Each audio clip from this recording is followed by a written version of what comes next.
जय विष्णु भगवान, जय श्री राधे कृष्णा। कृष्ण जी अर्जुन से एक बार बोले कि एक बार नैमी सेने में स्वर्ण भाग्य से 78,000 ऋषि एकत्रित हुए। उन्होंने सूत जी से पूछा कि कृपा करके एकादशी के महात्म्य के बारे में बताएं। वे बोले, वर्ष में 12 माह होते हैं और माह में 2 एकादशी होती हैं। वर्ष में 24 होती हैं, लेकिन लोन का माह होने के कारण ये 26 हो जाती हैं। फागुन कृष्ण पक्ष की एकादशी के दिन भगवान श्री राम ने विजय पाई थी, इसलिए इसे विजय एकादशी भी कहते हैं। धर्मराज युधिष्ठिर बोले, फागुन माह की कृष्ण पक्ष की एकादशी का क्या नाम है तथा विधि बताइए। कृष्ण जी बोले, इसका नाम विजय एकादशी है। इसके प्रभाव से विजय मिलती है तथा समस्त पाप इसके पठन करने और श्रवण करने से भी नष्ट हो जाते हैं। एक बार ब्रह्मा जी ने से देव ऋषि नारद ने पूछा कि आप मुझे फागुन मास की एकादशी, कृष्ण पक्ष की एकादशी के महत्व को बताइए।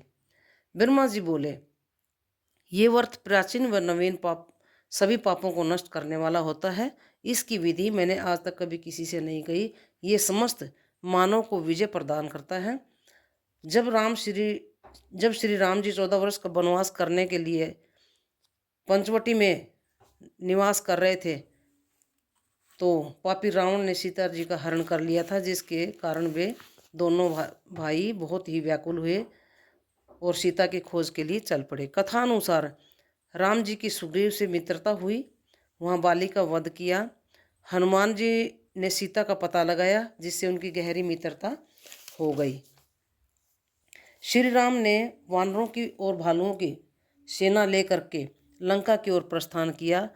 आगे महान अगाध जीव युक्त समुद्र देखकर लक्ष्मण से बोले कि ये कैसे पार होगा। वे बोले, भ्राता, आधा योजन दूरी पर कुमारी द्वीप पर भगदा लभ्य नामक ऋषि रहते हैं, उनसे पूछ लेते हैं।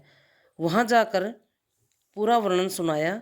ऋषि ने बताया, फागुन मास की विजय एकादशी होती है।